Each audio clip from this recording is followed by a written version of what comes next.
After 1 e4 e5, 2 knight f3 d6, which is a better move for white? 3 knight c3 or 3 d4? Incorrect. This move, knight b1 c3, is okay.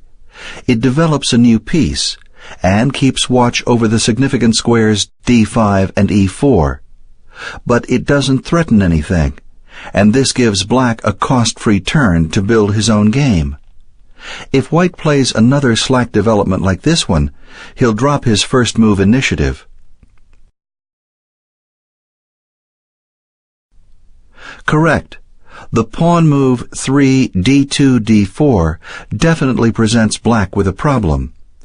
Two accosters are ganging up on his e5 pawn, and there's only one defender, the d6 pawn. Black must decide between exchanging on d4, which concedes central Lebensraum, or finding an additional sentinel for e5 to ensure the king pawn is adequately protected. In either case, the pressure is on black. Moreover, by menacing black in this way, white maintains his initiative, the ability to control the direction and flow of play. After 1 e4 e5, 2 knight f3 d6, which is a better third move? 3 knight c3 or 3 bishop b5 check? Correct. Of the two choices, developing the knight to c3 is preferred. It quietly nurtures white's game while overprotecting the e-pawn. Thus, white anticipates a flank strike from black's f-pawn, 3 f7 f5. With white's e-pawn already guarded by the c3 knight, white can fight back sharply with a two-square advance of the queen pawn, 4 d2 d4, thereby retaining the initiative. Black's beleaguered center and its accompanying problems should cause him some consternation.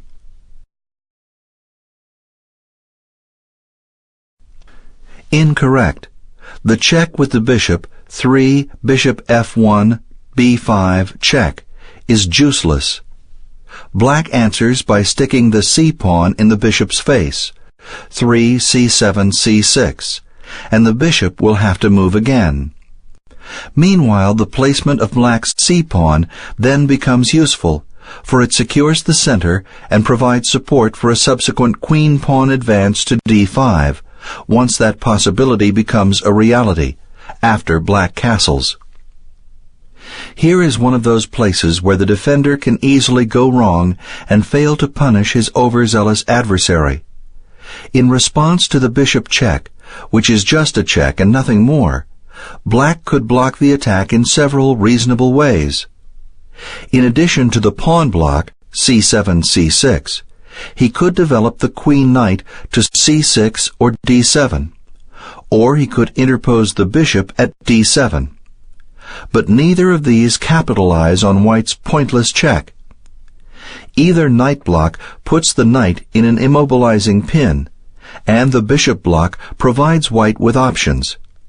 He could trade bishops or add protection to his own bishop at b5. The only true way to rebuff white is to block the bishop's check with a pawn, and this c7 c6 is the obstruction that forces white to waste time saving the bishop.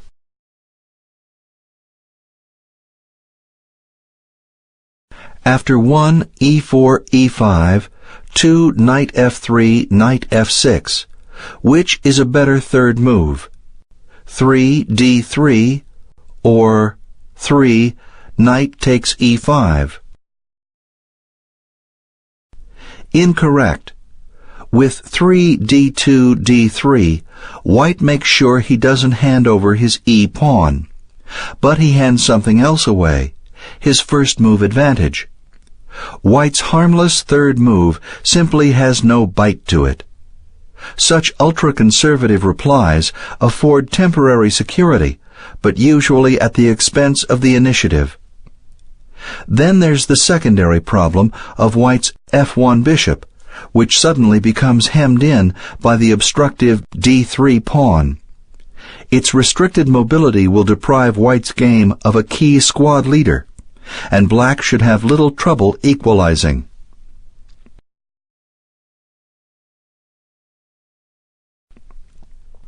Correct. Only the knight's capture demonstrates white's resolve to play for a win. Not that he's winning, for he's not. It also shows white's consistency, for this is the logical follow-up to white's second move, knight g1 f3, which assaulted black's e-pawn. Now how does black intend to get his pawn back? The best way is to precede the recapture by first driving away white's knight, 3 d7 d6. After the knight retreats, say to f3, black then retakes the king pawn. 4 knight f6 takes e4, and the position is again materially balanced. After 1 e4 e5, 2 knight f3 knight c6, which is a better third move? 3 bishop e2 or 3 bishop c4? Incorrect. White prepares to castle by getting the bishop off the home rank. But the scope of the bishop at e2 is so limited that it serves mainly in the role of defense. Its placement doesn't pressure black's position, which is dangerous, for this allows black to pursue his own plans unhampered. It's ironic how one passive bishop move can fritter away white's opening initiative. If you usually post your soldiers so submissively, you might as well start every game with the black pieces, and the liability of going second. For under these acquiescent conditions, having white has little value. Correct. The old Italian masters championed this move, 3 bishop f1 c4, and they were right to do so. In their honor, this beginning is known as the Italian game. 1 e2 e4, e7 e5, 2 knight g1 f3, knight b8 c6, 3 bishop f1 c4. From c4, the bishop bears down on the critical a2 g8 diagonal, overlooking the central beacon d5 and taking dead aim at the soft spot f7. The latter square is of particular interest because it's defended solely by the black king. If you're just learning the intricacies of opening play, the Italian game is a good place to start. It should instill the basic principles in no time. After 1 e4 e5, 2 knight f3 knight c6, which is a better reply? 3 g3 or 3 bishop b5? Incorrect. The advance 3 g2 g3 is an attempt to do something in two moves that could be accomplished in one, developing the king-bishop. It could already be activated on move 3 without having to move the g-pawn. Don't prepare to do what you can do at once. If you want to develop the bishop, just do it to c4 or b5. Why accept weaknesses by unnecessarily moving the g-pawn? Not to mention that at g2, the bishop would butt its head against the wall created by the e4 pawn. All told, the fianchetto here is out of order.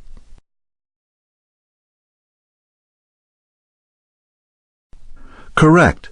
The bishop functions admirably on the a6 f1 diagonal by being developed to b5. While on b5, the bishop contains the latent threat to win black's e5 pawn with a two-punch combination. Under the appropriate conditions, this pawn could be won by first removing the queen knight, bishop b5 takes c6, and then following by simply capturing the king pawn, knight f3 takes e5. It doesn't quite work yet, for black has a tactical resource, but it's something that's always potentially in the air, and black must remain open-eyed. For those interested in opening names, this beginning, 3 bishop f1 b5, has two appellations, the Ruy Lopez and the Spanish game. Invoking either of these names in chess circles commands attention, for indeed the Lopez is one of the most tried and true opening systems going. After 1 e4 e5, 2 f4, e takes f4, which is a better third move? 3 knight f3 or 3 d4? Correct. A safety play is in order now, and this is it. The developing move 3 knight g1 f3. It prohibits the black queen from penetrating at h4, which would pester white with an annoying check. From f3, the knight also serves to attack the central high points d4 and e5. As soon as white thinks it appropriate, he can explode in the middle with the commanding advance d2, d4. What about the sacrificed f-pawn? Can white get it back? There's a good chance he can, capturing it with the c1 bishop after the d-pawn has forged ahead. But if he can't, white's growing attack should be sufficient compensation for the gambited pawn.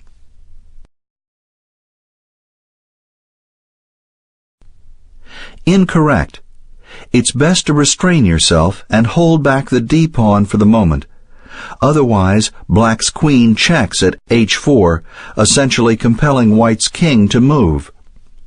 If white instead elects to block the check with the king-knight pawn, 4 g2 g3, black's extra pawn at f4 takes on g3, and white can't recapture because of the queen's pin on the h2 pawn.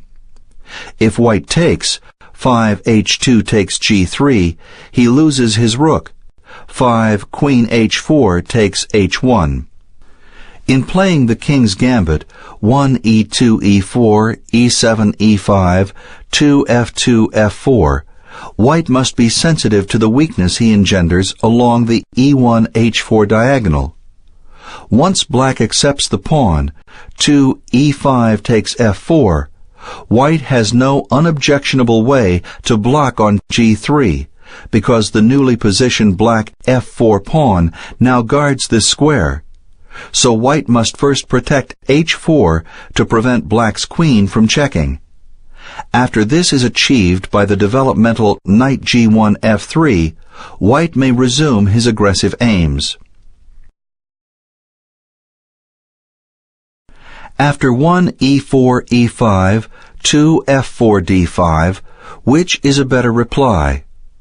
3 f takes e5, or 3 e takes d5? Incorrect. This is an error. It opens and exposes the fourth rank to tactical exploitation, and black seizes the opportunity with 3 queen d8 h4 check. But this isn't just check. It's also a winning shot to e4. White must either submit to a withering attack by moving the king, 4 king e1 e2, which is greeted by taking on e4 with the queen, 4 queen h4 takes e4 check, or he has to block with the knight pawn, 4 g2 g3, and that's met by the same queen check at e4, gaining the h1 rook next move. As a rule, if you've advanced your king-bishop pawn with your king still uncastled, be wary of advancing or exchanging this pawn onto your fifth rank. Such movements might be perfectly okay, but they often allow the opponent to issue a pernicious double attack by the queen at king rook 5, h4 for the black king, h5 for the white.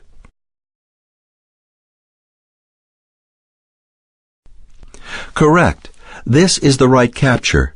Now black's queen check, 3 queen d8 h4 check, achieves nothing, for the double attack to the king and the king-bishop pawn can be answered by interposing the g-pawn, 4 g2 g3. This not only ends the check, but it also defends the f4 pawn. Black's queen is thus sent into retreat, and a tempo is lost. However, after the correct capture, 3e4 takes d5, black should not retake with the queen. 3 queen d8 takes d5, for that loses time to the knight attack 4 knight b1 c3. Instead, he should either take a pawn of his own, 3 e takes f4, or make a real gambit of it by advancing the king pawn, 3 e5 e4, guarding f3 and therefore deterring the development of white's king knight.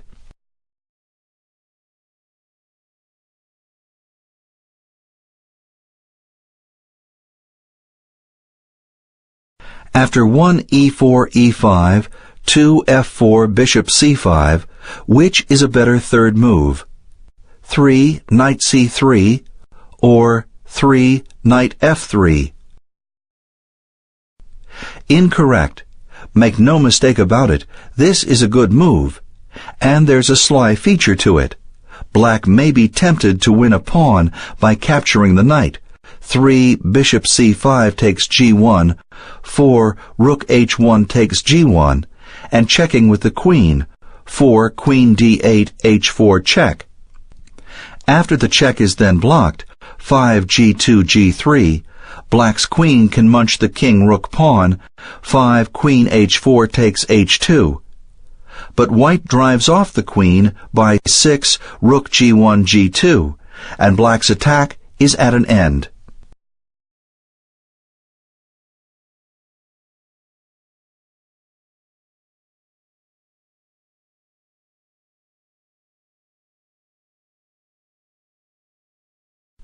Correct. This is the safest and best development because it safeguards h4, stopping an invasionary queen check. It also develops the king knight out of the c5 bishop's attack, and this avoids losing the right to castle kingside, which would ensue from an exchange of bishop for knight on g1. White may now continue with several plans, including chasing the dark square bishop by 4 c2 c3 and 5 d2 d4, or simply activating the queen knight, 4 knight b1 c3. Although white often develops both knights to their bishop 3 squares anyhow, developing the king knight first provides slightly greater security and flexibility, and this is why it's preferred on move 3 in this particular position.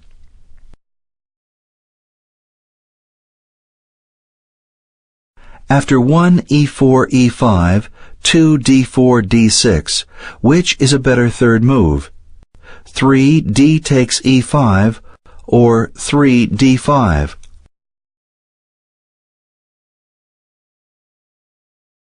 Correct.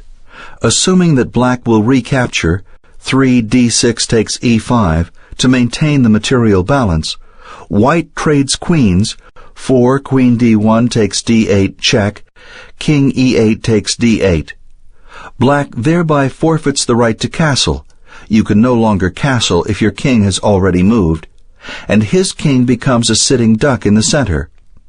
Moreover, the unseated monarch is an obstacle to movement along the home rank, and the rooks lose connective power. Many players are reluctant to exchange queens so early, or even later. They say things like, "I need my queen," though they seldom say why. And when they do attempt to explain, it usually sounds like a rationalization to justify a prejudice. Others argue that they handle the queen particularly well, doubtlessly better than their opponents handle their queens, but I contend this is rubbish. If they are so adept at using the queen, why aren't they equally skilled at moving the rook and bishop, the two pieces that comprise the queen? Unless you are very experienced or have some deep insight, isn't it easier to use the simpler unit over the more complex? The truth is, we're all attracted to the queen because of its sheer power. But in chess, the way to exploit power often entails its timely surrender, and giving it up for a clearer, more manageable advantage is the mark of the game's elite.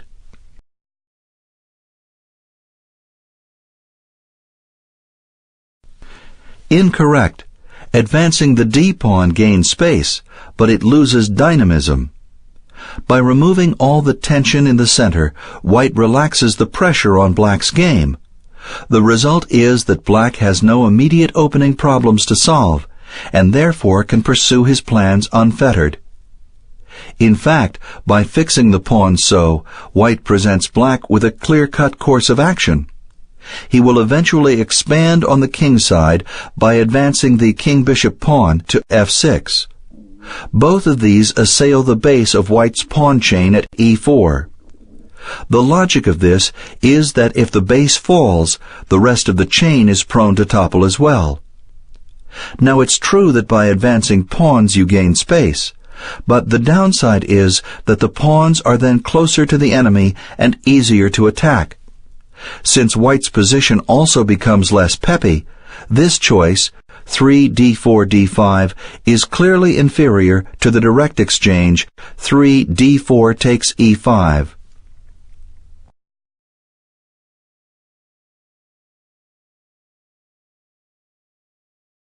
After 1 e4 e5, 2 d4 e takes d4, which is a better third move? 3 c3 or 3 bishop d3? Correct. This sharp pawn advance is a felicitous way for white to enter gambit lines. The immediate threat is to capture black's d4 pawn. 4 c3 takes d4, fashioning a classical pawn center, so black must act with dispatch. If black tries to clutch onto the material by taking another pawn, 3 d4 takes c3, white can take back, 4 knight b1 takes c3, and develop a knight to the center. This is called the half-Danish gambit, or Göring gambit. White gets plenty of open lines, develops quickly, and soon castles, enabling him to pursue a vigorous attack without fear of wounding his own king, suddenly tucked away on the king side. A full Danish gambit arises from the moves 3 c2 c3, d4 takes c3, 4 bishop f1 c4, c3 takes b2, 5 bishop c1 takes b2. White surrenders 2 pawns for 2 raking bishops and a promising assault.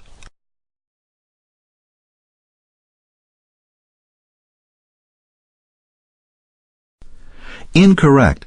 This is a poor excuse for a gambit. White gets nothing in return for his sacrificed pawn. After this quiet development of the bishop to d3, black is under no pressure and is free to make whatever building moves he wants, unencumbered because of the lack of enemy threats. He's even free to strike in the center with the thrust 3 d7 d5. A better development is to post the bishop at c4, where it controls d5 and zooms in on the vulnerable point f7. But at d3, the bishop obstructs the queen's attack to d4, making it more difficult for white to regain the sacrificed pawn. It also has less scope, for in the given situation it is bogged by the pawn on e4. As a rule, bishops placed on queen 3, d3 for white, d6 for black, bear a rosier future if they also have a clear, unimpeded diagonal directed at the opponent's castled king. Of particular interest is the square king-rook 7, h7 for white, h2 for black. Bishops stationed on queen 3 often have a party attacking and menacing this targeted point. After 1 e4 e5, 2 knight c3 knight f6, white plans to follow up by attacking the e5 pawn.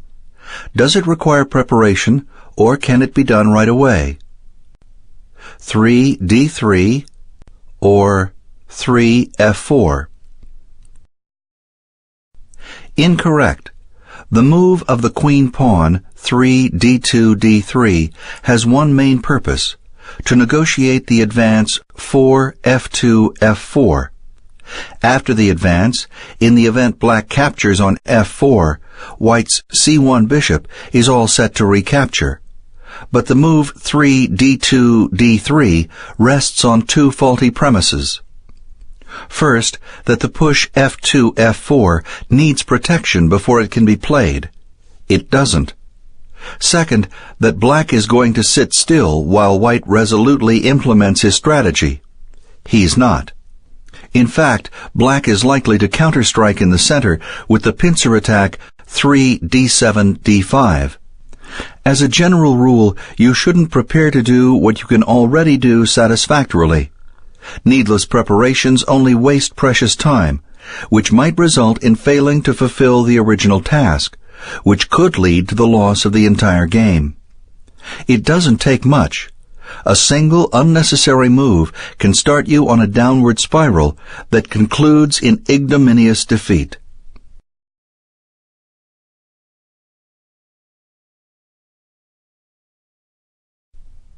Correct. With 3f2, f4, white can exert immediate pressure against black's king-pawn. No preparation is needed for this move, for black would be ill-advised to capture on f4. If he does take 3e5 takes f4, white presses ahead with the pronged thrust 4e4, e5, driving the f6 knight back to g8.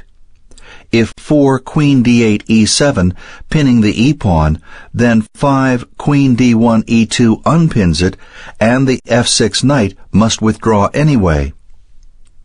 After the knight goes back to its home square, black is seriously behind in development. As for regaining the sacrificed pawn at f4, white will be ready to do this after a subsequent two-square advancement of the queen pawn. How should black respond to 3f2, f4? He should hit back in the middle with the bold rejoinder 3d7, d5. Generally, the best way to counter a flank attack is to retaliate in the center. The enemy forces may be out of position, unprimed for this retort. Moreover, a strong central reaction just might deter the opponent from pursuing his campaign altogether.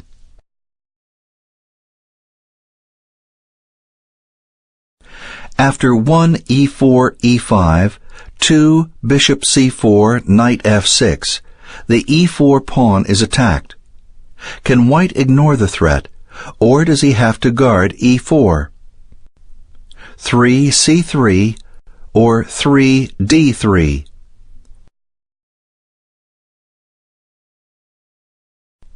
Incorrect. The move of the queen-bishop pawn looks like an oversight. Black just rips off the king-pawn with his knight. 3 knight f6 takes e4. Perhaps after the e4 pawn is captured, white thinks he can successfully attack the vulnerable square f7. One possibility is to issue a double attack along the a2 g8 diagonal with 4 queen d1 b3. But this is refuted by retiring the e4 knight to d6, which guards f7 and counterattacks the c4 bishop. Nor does deploying the queen in the other direction help either, for 4 queen d1 f3 is rebuffed by the assertive 4 d7 d5, defending the e4 knight and blocking out the c4 bishop. Finally, 4 queen d1 h5 is adequately handled by 4 queen d8 f6. In each of these three instances, black bolsters f7 while holding on to his extra pawn.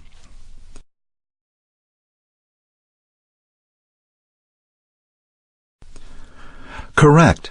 White's e-pawn comes under fire, and 3 d2 d3 puts the fire out. It prevents black from capturing on e4, and it deters him from following with a two-square advance of the queen pawn. It also clears a path for the activation of the c1 bishop. Sometimes a defensive move, such as 3 d2 d3, is compulsory. But even when it is, you still might be able to find one that possesses zip and punch. This is the best way to keep your opponent bridled and corralled.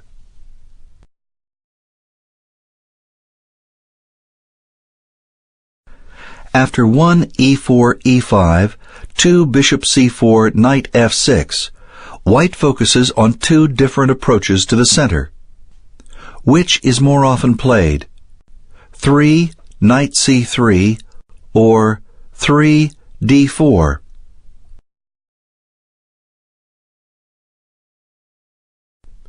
Correct.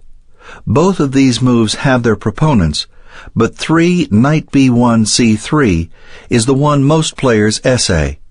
But with this development, you must know how to respond to the fork trick. This is a stratagem in which one player temporarily sacrifices a knight, which is soon regained, to neutralize the opponent's center. Here it comes about when black takes the pawn on e4. 3 knight f6 takes e4. White can capture the knight immediately. 4 knight c3 takes e4. But this is met by the queen pawn's fork trick, 4 d7 d5. Black gets a piece back because of the pawn fork to white's c4 bishop and e4 knight. Or seeing the impending fork trick and realizing that he is not going to keep the extra piece, white might delay capturing on e4, first inserting a sacrifice of his own.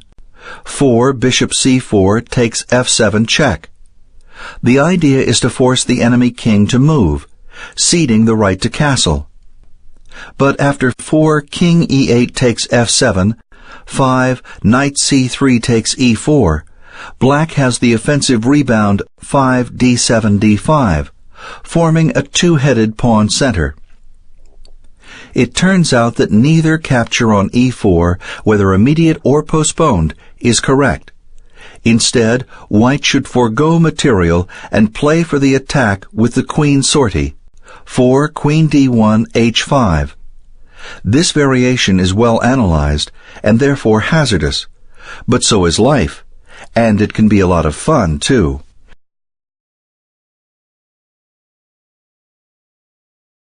Incorrect. Fewer people, I don't know about machines or programs, would play this 3 d2 d4, probably because it appears so perilous.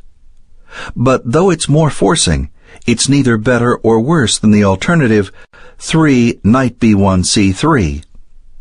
The key is to know how to reply to black's anticipated capture of the queen pawn, 3 e5 takes d4. Taking back with the queen, 4 queen d1 takes d4, loses time to the attack of the queen knight, 4 knight b8 c6. And if white switches to the super-aggressive 4 e4 e5, black answers with the brash 4 d7 d5, and he's holding his own.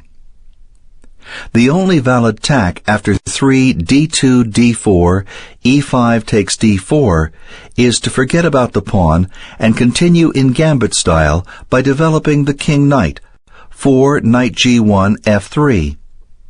After 4 knight f6 takes e4, 5 queen d1 takes d4, possible because the threat to e4 prevents black from safely attacking white's queen by knight b8 c6, for now, black has an extra pawn, but white has a counterbalancing attack.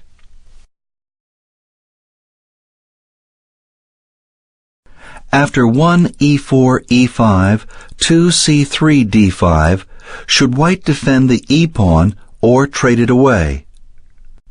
3 d3 or 3 e takes d5? Incorrect. Defending the king pawn by 3 d2 d3 is too passive and turns over the initiative. Black presses home his sudden chance by exchanging pawns and then queens. 3 d5 takes e4, 4 d3 takes e4, queen d8 takes d1 check, 5 king e1 takes d1, when white loses the castling privilege. Black's attack is then pursued by developing the king-bishop to threaten the vulnerable f2 pawn, 5 bishop f8 c5. In just a few moves, white has gone from being the attacking side to assuming the role of defender, which means he's lost his first move advantage. Note that this transfer of power to the second player was brought about by trading things, especially the queen.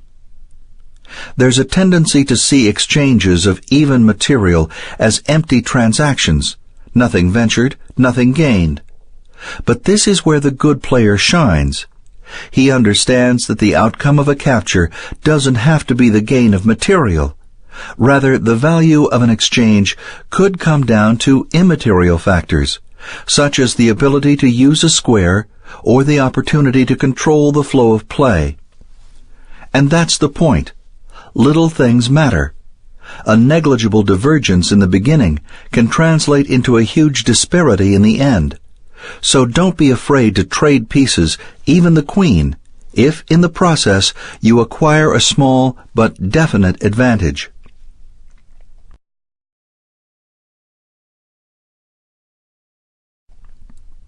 Correct.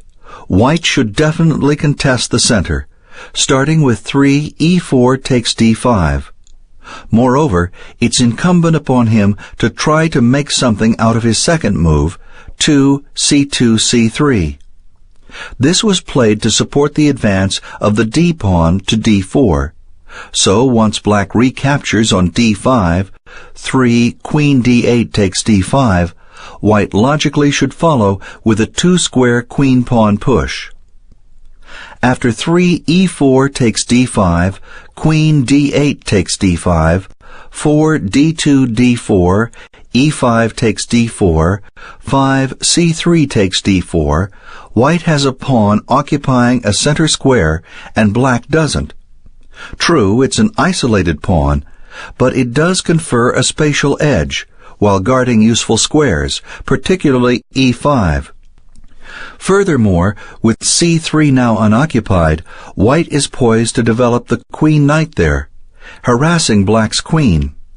All in all, white has the initiative, the attack, and at least a slight positional pull.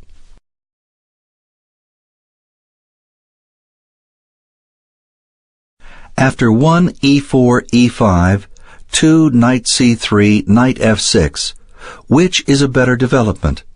3 bishop b5 or 3 knight f3?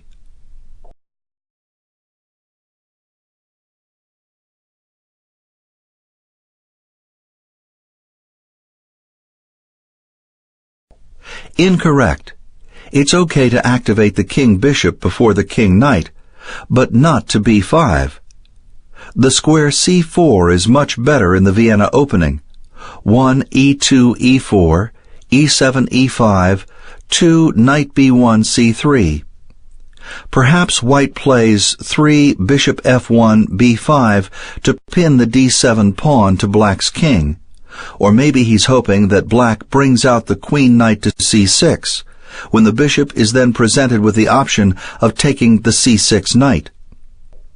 But neither of these come to anything, for black punishes the errant bishop with a c-pawn in the face, 3 c7 c6.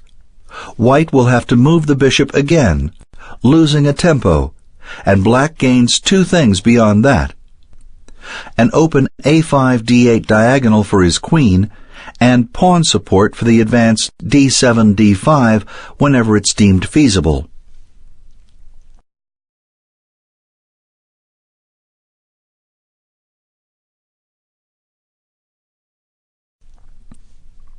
Correct. With this development, 3 knight g1 f3, white moves away from the Vienna into other beginnings, such as the 3 knights game or the 4 knights game, if black deploys his queen-knight to c6. The attack on the e5 pawn will most likely prompt the natural 3 knight b8 c6, and if white then continues with 4 bishop f1 b5, the opening becomes a Spanish 4 knights game. The 4 knights game is an extreme example of both players following the maxim knights before bishops.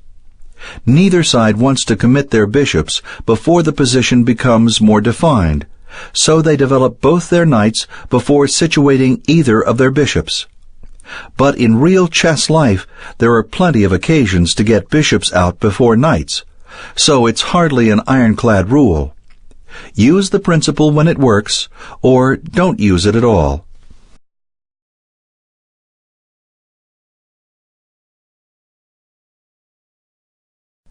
After 1 e4 c5, 2 knight f3 d6, which is a better way to hit black's c-pawn? With a flank pawn or a center pawn? 3 b4 or 3 d4? Incorrect. The push of the queen-knight pawn introduces the delayed wing gambit. White can play b2, b4 one move earlier, deriving similar possibilities. The idea is to lure black's queen-bishop pawn out of the center. 3, b2, b4, c5 takes b4, so that white is able to establish a classical pawn formation with 4 d2, d4. One reason black plays the Sicilian defense, 1 e4, c5, is to exchange the c-pawn for white's d-pawn, assuming white advances d2, d4. This he usually does, except in closed Sicilian lines where white instead plays d2, d3. After the trade, black obtains two central pawns, on the d and e files, to white's one on the e file. It is said that black gets a central pawn majority. Chess logic holds that the more pawns you have in a region, the greater your chances to control the region. Of course, this isn't always true, though usually it is, which means that black in the Sicilian has excellent central prospects, if he can survive white's early attack. That's a big if, but the fact is that though white wins a majority of the short games, black tends to score better as the contests stretch on, when white's failed attacks have left his position overextended and vulnerable.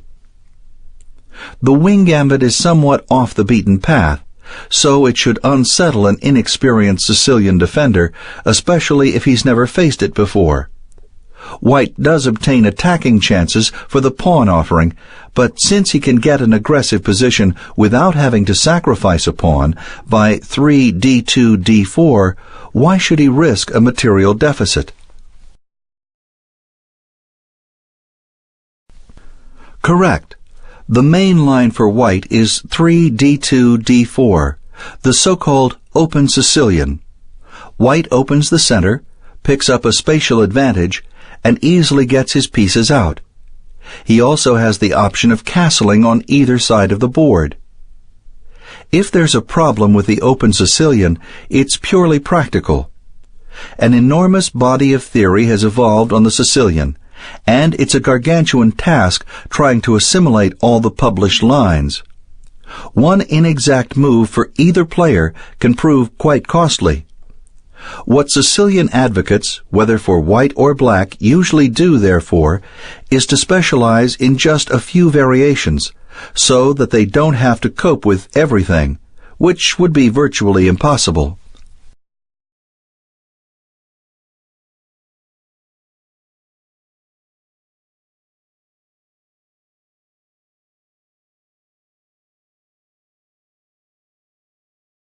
After 1 e4 c5, 2 knight f3 e6, which is a better minor piece placement? 3 knight c3 or 3 bishop c4? Correct. The development of the queen knight 3 knight b1 c3 is just fine. We know with implicit certainty where the b1 knight should go, toward the center, defending the king pawn. So placing the knight on c3 does not forfeit important options.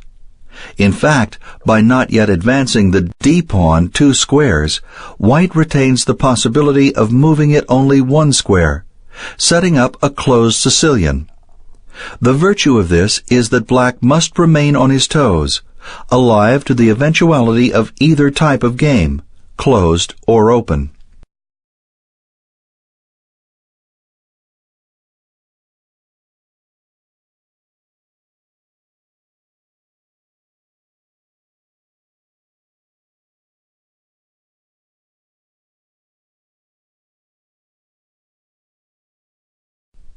Incorrect. Posting the king-bishop on c4 is often propitious, but in the current position, 3 bishop f1 c4 is a weak move. The tip-off is black's e6 pawn, which breaks the c4 bishop's line to f7.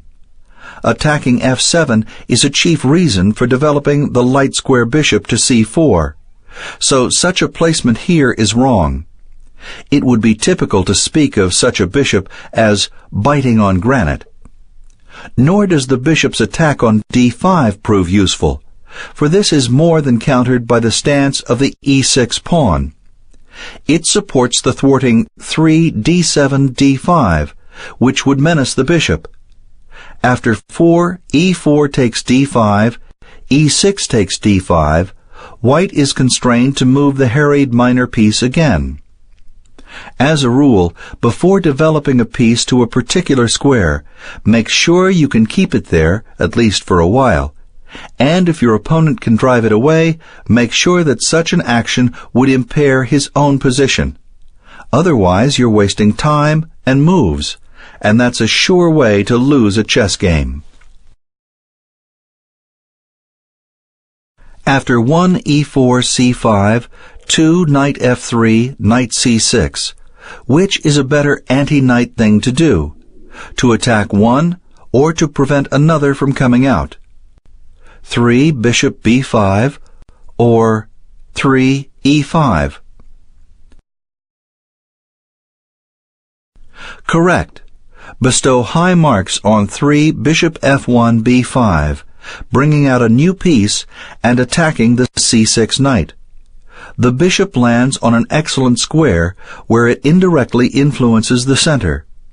The possibility of playing bishop b5 takes c6, or of keeping the c6 knight in a pin if the d7 pawn moves while black is still uncastled, reduces black's ability to control the central dark squares d4 and e5.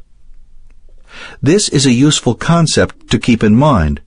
You don't have to attack a central square directly to control it. Instead, you can do it indirectly by threatening an enemy piece that guards the center. Usually that piece is a knight. If the enemy piece is immobilized, say by a pin, or if it's suddenly removed from the board, or the face of the earth, it ceases to fulfill its previous obligations. What this means, in translation, is that a light square bishop can menace specific dark squares by attacking the enemy knight that protects them. And by attacking a supporting knight, a dark square bishop can threaten certain corresponding light squares. Incorrect. Moving the same pawn, 3 e4 e5, twice in the opening, without overwhelming justification, is a no-no. You're not supposed to do it with pieces, and you shouldn't do it with pawns either. Sure, it would be a different story if the advancing king-pawn were driving back the f6 knight. Such an advance would gain time. But there is no knight on f6, so this advance merely represents a wasted move. It loses time.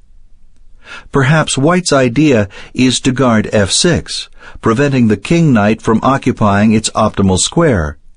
But a more rational approach for white would be to augment development by bringing out a new piece, or by moving the d-pawn so that other pieces could then come out.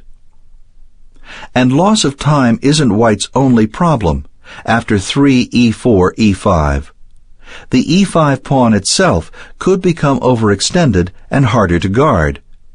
A simple little threat like 3 queen d8 c7 constrains white to rely on an awkward self-blocking defense. 4 queen d1 e2. Moreover, black has other means at his disposal to mount the pressure against e5, such as a kingside fianchetto that stations the dark square bishop at g7. As an opening rule of thumb, plan to develop a different piece with each play. And if on a particular turn you can't develop a new piece, try to make moves such as line-opening central pawn advances that increase the possibility of further development as the game proceeds. After 1 e4 c5, 2 c3 knight f6, Should white advance the threatened king pawn or defend it? 3 e5 or 3 d3? Correct. White should accept the challenge and press onward with 3 e4 e5. This compels the black knight to move again. On e5 in these circumstances, the king pawn is hardly in any danger, as it might be in other similar situations, even though it has landed in enemy territory. White can easily strengthen the pawn by developing the king knight, knight g1 f3, or by advancing the queen pawn d2 d4. The latter is reinforced by the placement of the queen-bishop pawn on c3, which is the very purpose of white's second move, to support the advance of white's queen pawn to d4.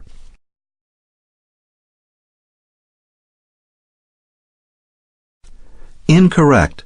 The only reasonable lookout for e4 is the queen pawn by moving it to d3.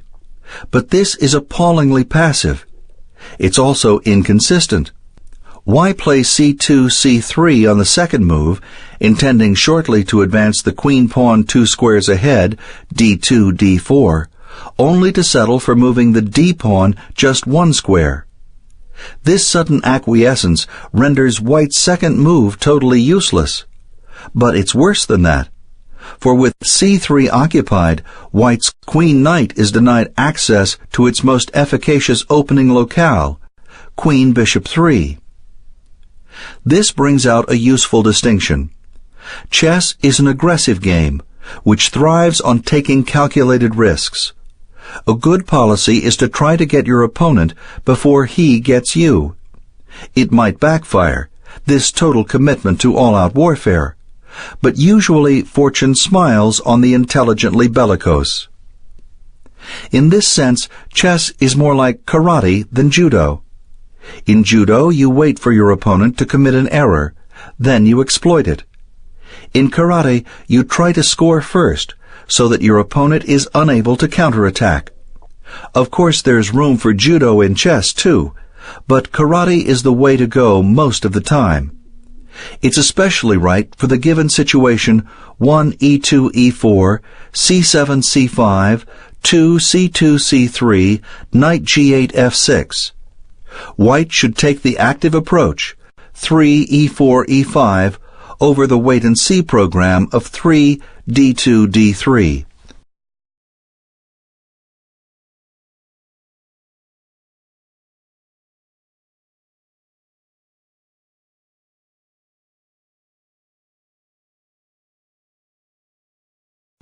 After 1 e4 c5, 2 f4 e6, is it better to occupy d4 or guard it?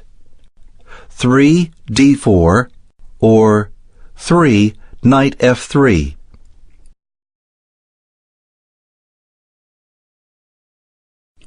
Incorrect. Occupation of d4 is mistimed. After 3 d2 d4, black captures the queen pawn.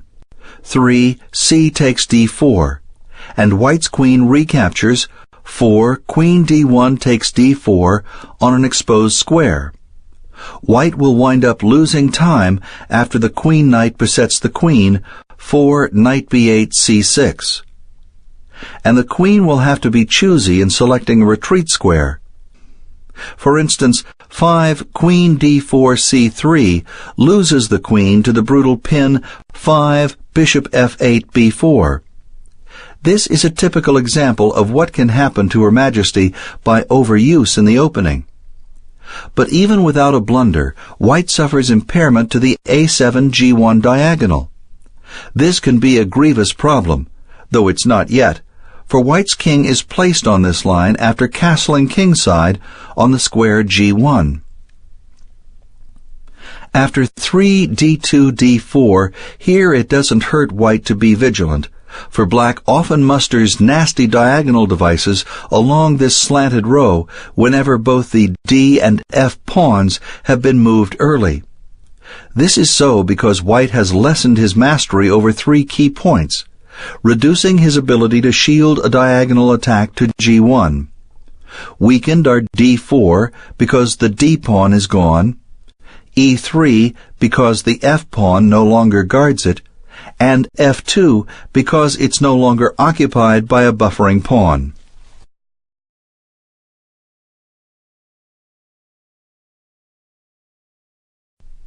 Correct. After an early f2, f4, knight g1, f3 fits like a glove. The pawn and knight team up to put pressure on e5. Usually in the f4 system, white ends up assigning his queen pawn to d3, which is a form of the closed Sicilian. But he's in no hurry to do so here, for if he plays d2, d3 too early, he hems in the f1 bishop. Rather, he will wait a bit, maybe essaying knight b1, c3, a useful developing move.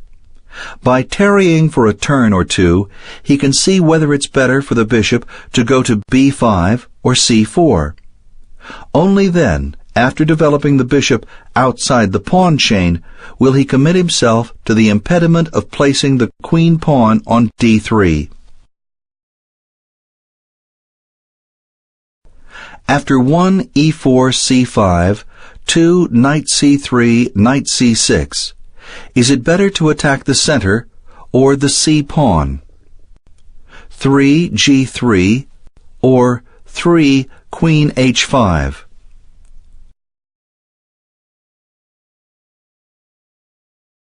Correct.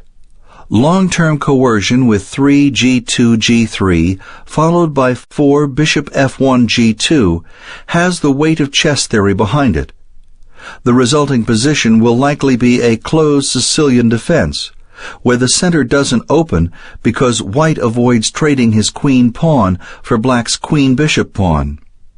Moreover, with the light square bishop stationed at g2, white is geared to dissuade black from countering with his own line opener d7, d5.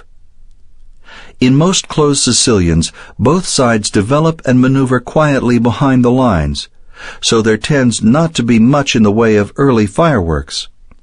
The real struggle is deferred until the middle game, after each side has castled and invested the minor pieces.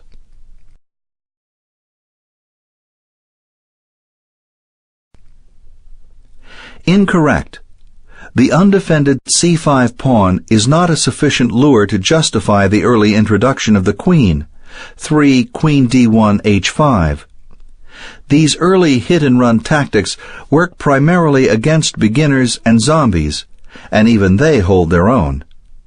When undertaken in real games against experienced players, such short-sighted shots shoot blanks. Worse, they rebound against the perpetrator. After 3 queen d1 h5, black has a very easy defense in 3 e7 e6, which simultaneously releases the king bishop. Black will follow with 4 knight g8 f6, developing with a gain of time by slapping white's queen with a threat. And if black needs more ammunition, he has the opportunity to invade on d4 with the queen knight, threatening to capture on c2, a square made vulnerable by the displacement of white's queen.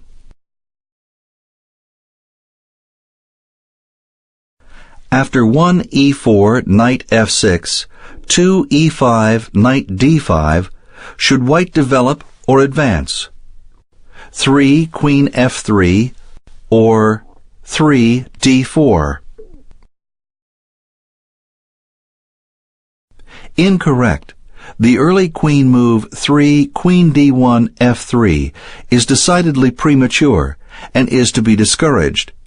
The threat to the d5 knight is harmless. Black can answer it by building his position with a one-square advance of the king pawn, 3 e7 e6, a move he's likely to play on his own accord, for it prepares the launching of the king bishop. The real drawback to this misguided queen excursion is that it obstructs f3, which deprives the king knight of an admirable post. Furthermore, by positioning the queen off the d-file, white has lost support for the d-pawn's advance, and there could be additional consequences. For if the d-pawn can't move up 2 squares, how is white going to protect the e5 pawn when it comes under fire? A sample variation might go 3 queen d1 f3, e7 e6, 4 bishop f1 c4, knight b8 c6, 5 bishop c4 takes d5, e6 takes d5, 6 queen f3 takes d5, queen d8 g5, when black recovers his pawn with good prospects.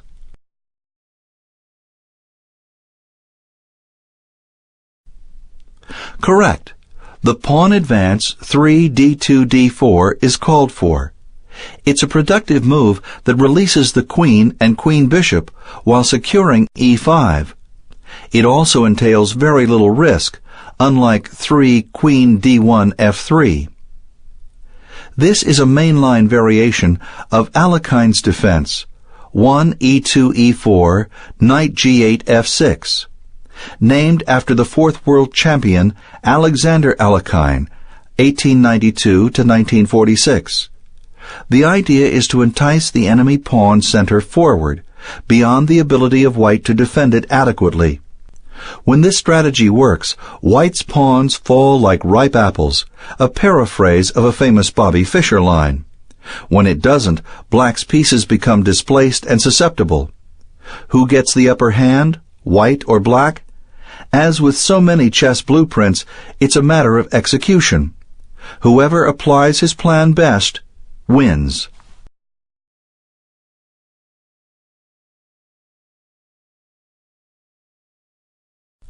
After 1 e4 e6, 2 d4 d5, which is the best way to guard the e4 pawn? 3 f3 or 3 knight c3?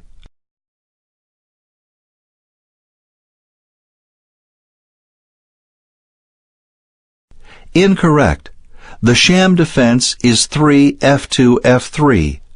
White hopes to answer the capture of his king pawn by taking back 3 d5 takes e4, 4 f3 takes e4, building a classical pawn center.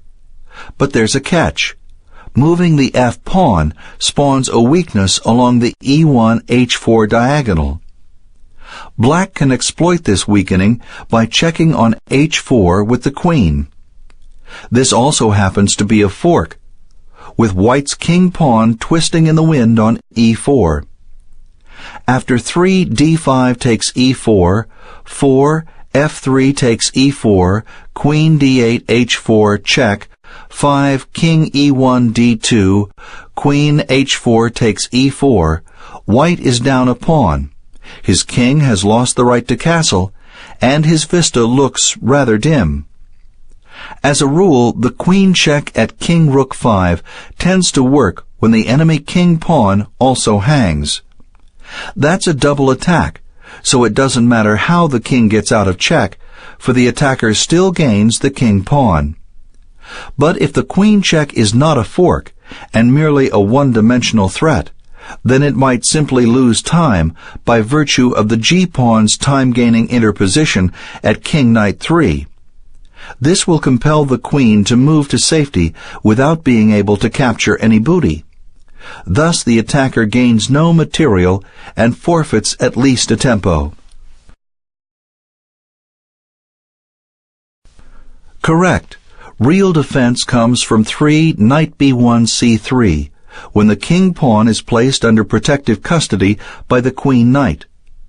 If black then takes white's pawn, 3 d5 takes e4, white's knight just takes back. 4 knight c3 takes e4. The resulting position is quite pleasant for white, who has both a pawn and a knight occupying strong central squares. Even if black plays a different third move and doesn't capture the pawn on e4, white's position is still excellent. After 3 knight b1 c3, white's incurred no weaknesses and is able to grapple with whatever black throws at him.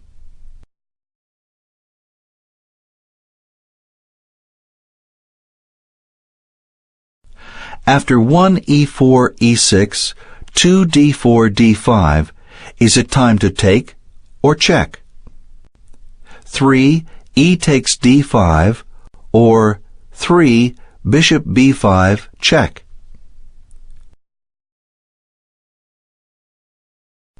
Correct. The exchange of center pawns, starting with 3 e4 takes d5, is one of several reasonable options. Black will take back with his king pawn. 3 e6 takes d5, leaving a position of mirror image symmetry. What does white get from this transaction? Nothing, but he does maintain his first move advantage. Whether he can make something out of this minuscule superiority, however, is dubious. He's still going to have to outplay his opponent. From black's perspective, the exchange variation of the French defense, 1 e4 e6, 2 d4 d5, 3 e4 takes d5, e6 takes d5, is a welcome relief from other lines where the advance e4 e5 gets played and black's c8 bishop winds up becoming immured inside the pawn chain by the e6 pawn. This deficient minor piece is often referred to as the problem bishop because of its reduced scope. But after the exchange of pawns, 3 e4 takes d5, e6 takes d5, the problem bishop is simply less of a problem, inasmuch as the c8 h3 diagonal is now unobstructed, and the bishop has a fresh supply of posts at e6, f5, or g4 from which to choose.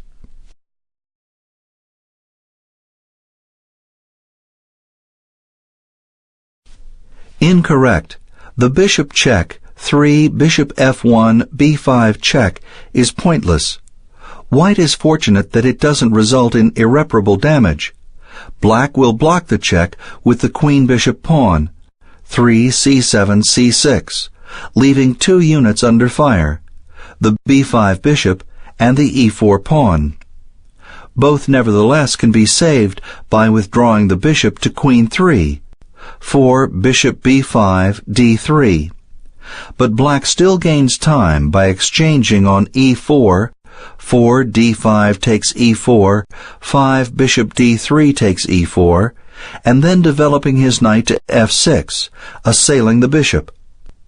Since retreating the bishop to d3 at this point hangs the queen pawn to black's queen, 6 bishop e4 d3, queen d8 takes d4, white's bishop will have to fall back instead to f3, taking away the king-knight's best square. White has wasted some time, but what real harm has befallen him because of the b5 check? Actually, checking on b5 so early negates an important tactical resource, which only becomes manifest if we consider the outcome of developing the king-bishop to d3 on move 3 without first giving a check on b5. After 3 bishop f1 d3, d5 takes e4, 4 bishop d3 takes e4, knight g8 f6, white's bishop can now come back to d3, keeping f3 available to the king-knight. Meanwhile, the d4 pawn remains safe. This is because if black were to take it, 5 queen d8 takes d4, white could then check on b5, uncovering a winning attack to black's queen from white's queen. Such an attack is called a discovery, or a discovered attack. Note that this possibility would not exist if a black pawn were already on c6, drawn there by an earlier, inessential check. 2 things about checks. Like any other move, they're good or bad only in context. A check is not beneficial simply because it's a check. Another point is that checks shouldn't be wasted. If you don't have a salutary reason to give a particular check, don't. Instead, save the possibility for later, when you may suddenly need it to gain advantage or to extricate yourself from a tricky situation.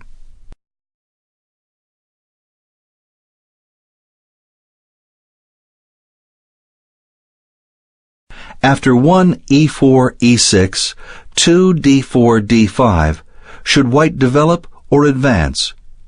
3 bishop d3 or 3 e5?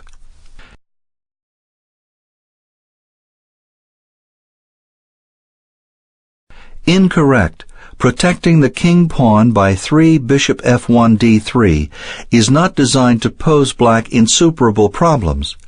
The difficulty is that the bishop attempts to fulfill a function that would be better served by the queen knight. 3 knight b1 c3 or 3 knight b1 d2. Now black usurps the initiative by 3 d5 takes e4, 4 bishop d3 takes e4, knight g8 f6, menacing the bishop and forcing white to expend a tempo dealing with the threat. Whether white protects the bishop or withdraws it to safety, black winds up with the ability to play the next unfettered move. Compare this defense, 3 bishop f1 d3, to protecting the king pawn with the queen knight. 3 knight b1 c3, for instance. After 3 d5 takes e4, 4 knight c3 takes e4, knight g8 f6, the same threat that pestered the bishop in the previous variation, white's e4 knight can fend for itself by capturing on f6 with check. Black will then take back, and it's white who emerges from the transaction with the opportunity to play the next free move. So white keeps the initiative.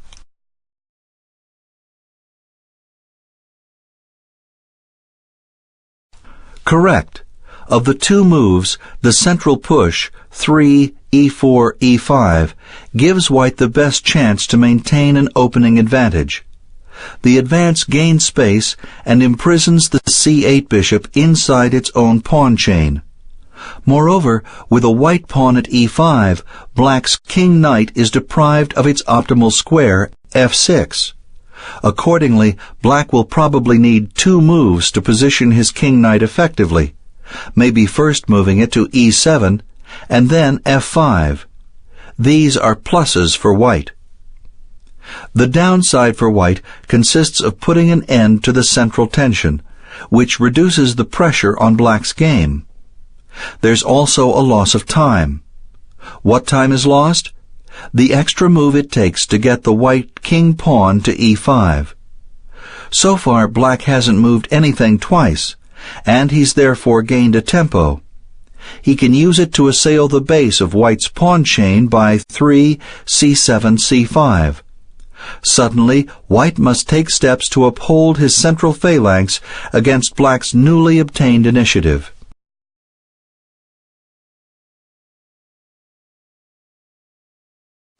After 1 e4 e6, 2 d3 d5, what should white do about the threat to the king pawn? Should he exchange or defend?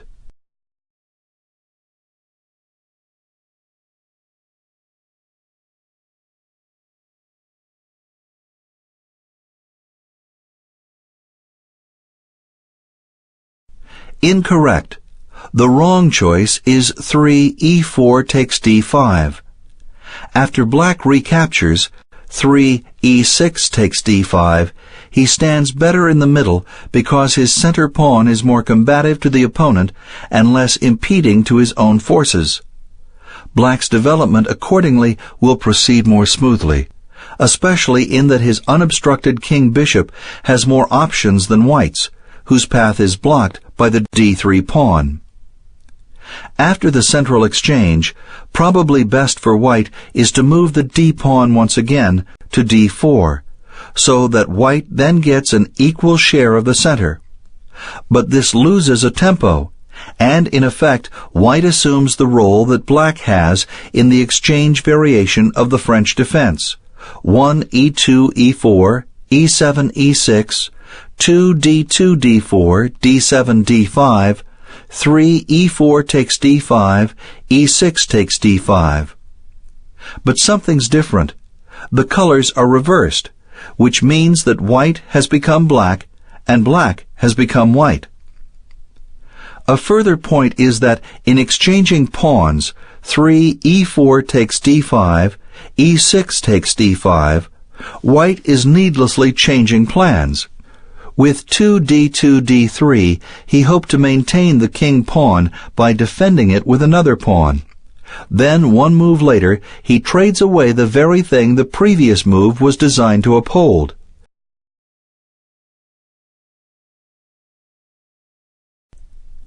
Correct. Playing out the queen-knight, 3 knight b1 d2, is best after white's conservative second move, 2 d2 d3. Primarily, it thwarts black's intention, which is to trade center pawns and then queens. Allowing the queen trade would be deleterious for white, inasmuch as he would forfeit the castling privilege once his own king takes back on d1. By developing the queen-knight to d2 instead of c3, white manages to add protection to the e-pawn while additionally blocking the roadway between the queens, thereby averting the queen swap altogether. How is white to position his king-bishop after 3 knight b1 d2? Will he meekly station it on e2 where its scope is limited? No. White's objective is to flank the bishop at g2, backing up the e4 pawn and tightening the screws on d5, the crossroads of central activity.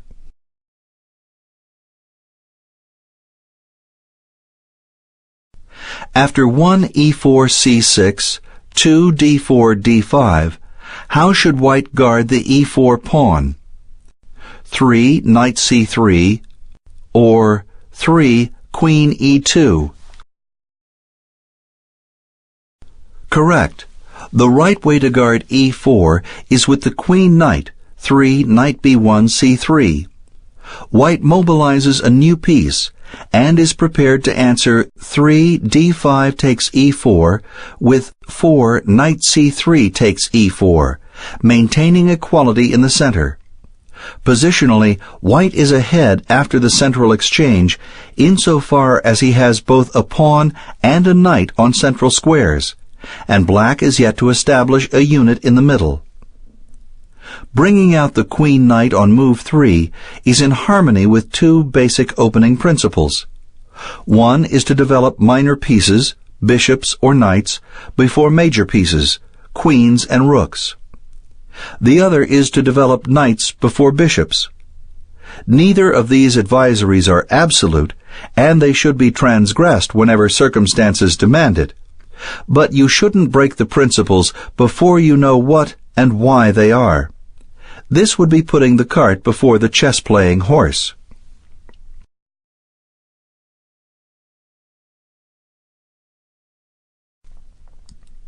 Incorrect. It's not a good idea to defend the e-pawn with the queen, 3 queen d1 e2. Such a development runs counter to the two opening axioms outlined in the answer to 127a. As a suggestion, aim to get out knights and bishops fairly early. If defensive chores arise, try to cope with them by using pawns and minor pieces rather than queens and rooks. Usually the best defenders are the least valuable ones, because they are more expendable in the event of exchanges. Furthermore, if you've miscalculated, mistakes with weaker forces are less likely to be ruinous to your position than blunders with major pieces. There's another problem with 3 queen d1 e2.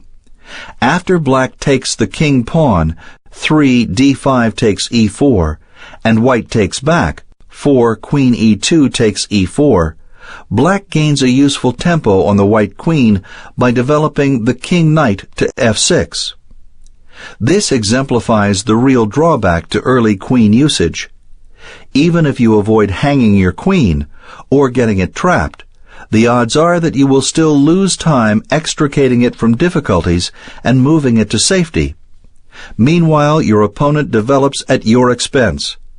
As a rule, don't use your queen early unless there's no choice, or if moving it confers definite advantage. You can break any principle when it works.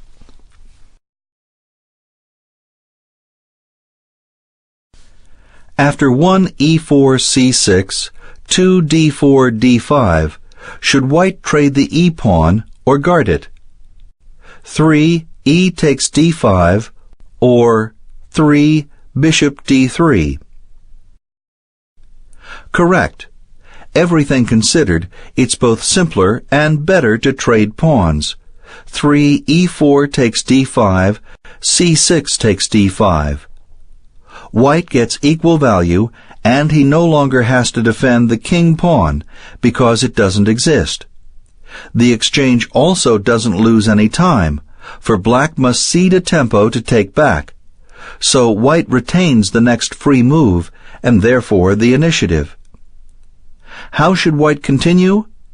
There are two typical ways to go. He can develop his f1 bishop and g1 knight, preparing to castle kingside. Or he could take a bolder step with 4 c2 c4, attempting to undermine black's center. The latter is riskier, but it has considerable more steam to it, so this is the course I'd recommend to my students. Not because it's better, but rather because by immersing oneself in the thick of things, the student gets a richer experience and winds up learning faster and more.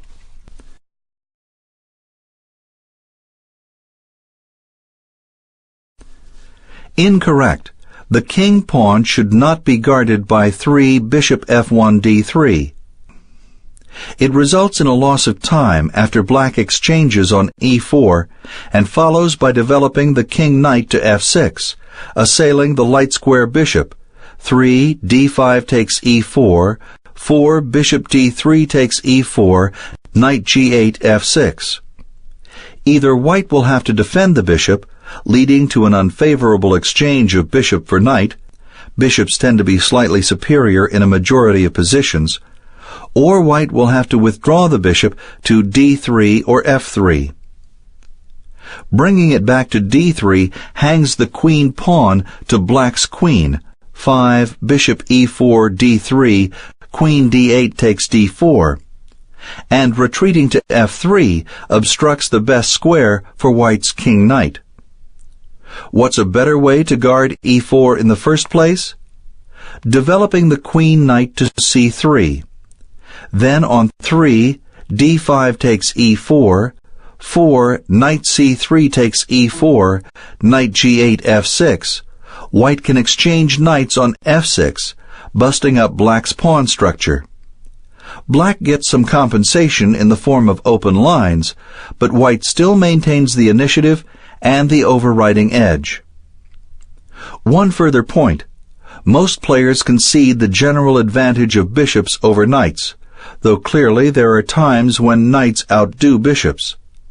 Knights tend to outperform bishops when they can 1. Exploit their ability to guard squares of both colors. 2. Occupy unassailable squares on their 5th or 6th ranks, especially squares that can't be attacked by enemy pawns. 3. Exploit closed positions where they can jump over barriers that hamper bishops.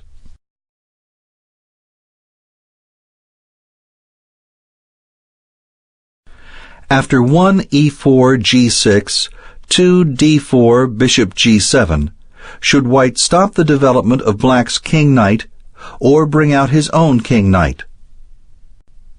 3 e5 or 3 knight f3?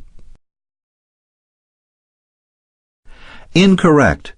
Advancing the king pawn to e5 is too committal at this stage. By instead holding back and maintaining his classical pawn center, pawns on d4 and e4, white keeps black in a state of worry over which center pawn will eventually be the first to march ahead. This looming advance is cardinal because it will more than likely determine which central file becomes open. If e4, e5 is played, it will probably lead to the opening of the e file, by exchanging white's e-pawn for black's d-pawn, for example. While if d4, d5 is played, perhaps it will be the d-file that opens. Of course, black may still be able to frustrate this, or even capitalize on it. Once white commits himself to pushing the e-pawn across the frontier line so early, black has advance notice of how to proceed. He will attempt to knock out the e5 pawn advantageously, hitting white before he's able to support e5 adequately and before he can carry out a favorable exchange. How will black undermine white's center? By advancing the queen pawn to d6 and or the queen bishop pawn to c5. There's a good chance that this dark square assault, fueled by the flanked presence of the g7 bishop, will eventually topple the white pawn alignment, with black emerging victorious in the center.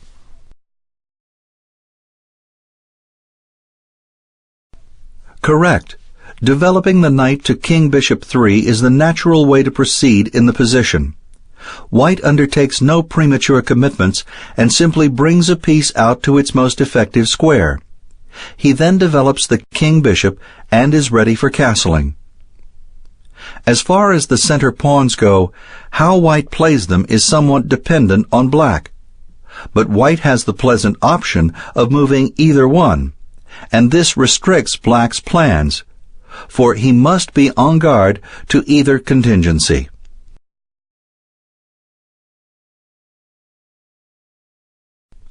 After 1 e4 d5, 2 e takes d5, queen takes d5, how should white chase black's queen from the center? 3 c4 or knight c3? Incorrect. Stay away from 3 c2 c4, a pawn move that does more harm than good.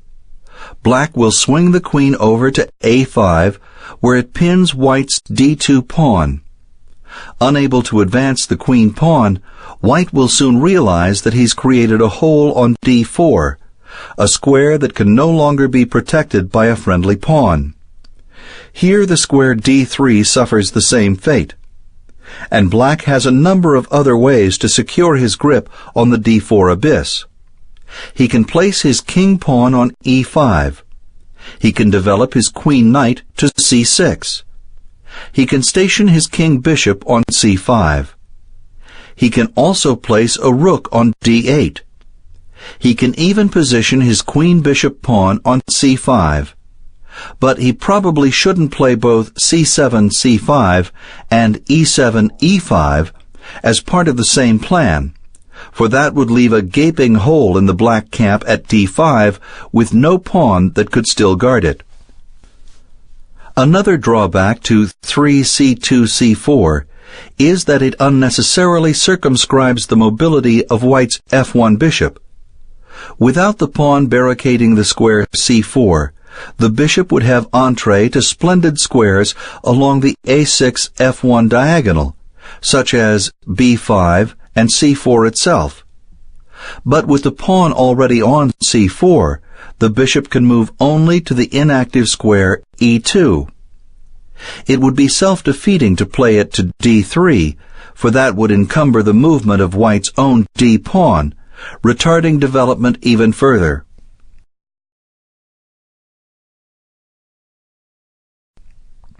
Correct.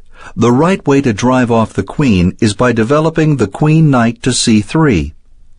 After the black queen flees to safety, white will have the option of activating a new piece, such as the king knight or king bishop. Or he could advance the queen pawn to d4, releasing the queen bishop. Either course permits white to keep his first move initiative and to build a strong attacking position. By constantly bringing out new pieces, white can manage to stay a jump or two ahead of black in development. This is cardinal, for the side with more pieces out usually controls the flow of play. This isn't always true, but usually it is. If you find that you've fallen behind in development, it's likely you will be on defense. This is particularly detrimental in conducting a chess game, for the attacker has a built-in advantage.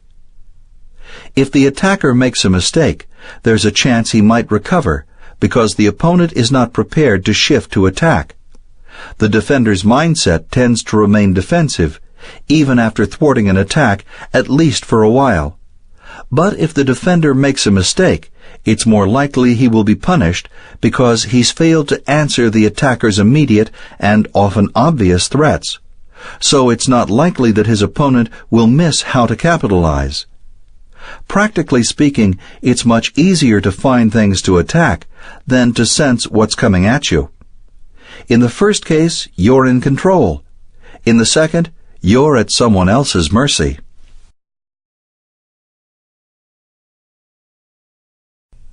After 1 d4 d5, 2 c4 e6, should white develop a piece or gain space with a pawn? 3 knight c3 or 3 c5? Correct. Developing the knight 3 knight b1 c3 is the proper procedure. In fact, it's standard fare in the Queen's Gambit. 1 d2 d4, d7 d5, 2 c2 c4. The c-pawn advances first, attacking d5. Then the queen knight comes behind the c-pawn, adding its weight to d5. The pressure on d5 will tend to slow black down, restricting his options. It should tie his forces to defense and generally constrain black to accept a slightly more cramped position. This is what sustained central pressure will do in the Queen's Gambit. It will keep the initiative in white's hands and compel black to remain on the defensive.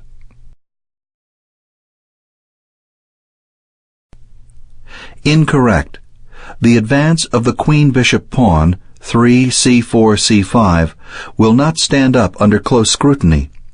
The idea is to gain queenside space and to circumscribe the development of the dark square bishop by closing the a3 f8 diagonal. But what happens if the c5 pawn is placed under attack? Can white support the pawn? The answer is no. Here's the proof. After 3 c4 c5, black begins the assault with 3 b7 b6, hitting c5 head-on. If white tries to bolster c5 with the queen-knight pawn, 4 b2 b4, black shakes the foundation further by 4 a7 a5, threatening to capture on b4. White is then able to keep the chain of pawns together by placing the queen-rook pawn on a3.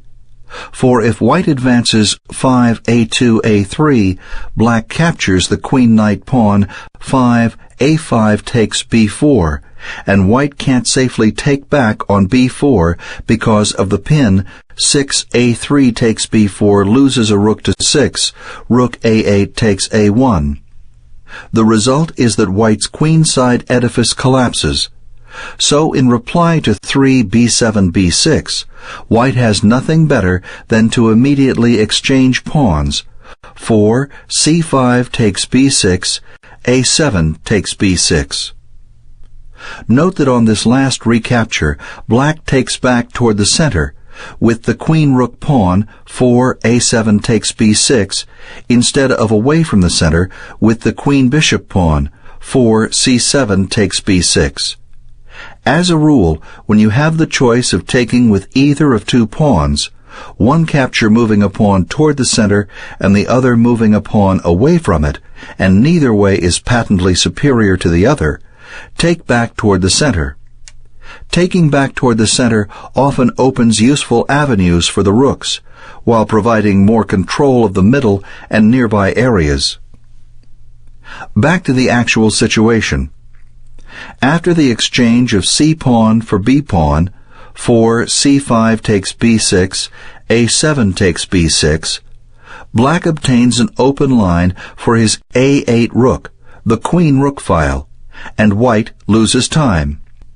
It's curious how the c-pawn has moved 3 times, achieved virtually nothing, and now it no longer exists. If this isn't a waste of time, what is? But it's worse than this. Black has refuted white's plan to create an obstacle to the dark square bishop. The barrier, like white's c-pawn, has ceased to be, and now the f8 bishop has a number of good squares to choose from, depending how the game evolves. Regardless how play develops, black's position is more dynamic and has greater promise.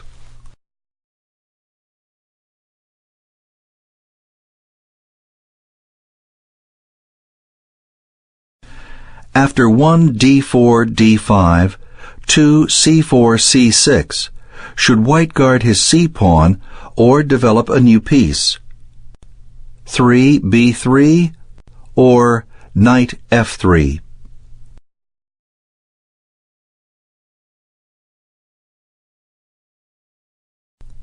Incorrect. If white is afraid of ghosts, then he's doing the right thing in playing 3 b2 b3 to guard his c4 pawn.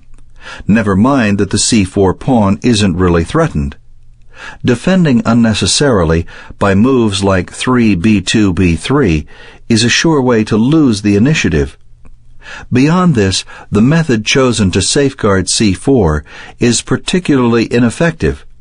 It doesn't attack the center, and it doesn't contribute much in the way of development. Sure, it prepares the fianchetto of the queen-bishop, but this is uncalled for, inasmuch as the bishop can already develop along the c1 h6 diagonal. Nor does the move secure the position of white's king or prepare for castling. Good opening moves are often multidimensional, ordinarily serving more than one purpose. But the push 3 b2 b3 is inadequate. It wastes time and doesn't fulfill its objectives. White should be concerned with real threats, not imaginary ones. To see why black's threat to capture on c4 is merely illusory, however, you'll have to turn to the answer contained in 132b.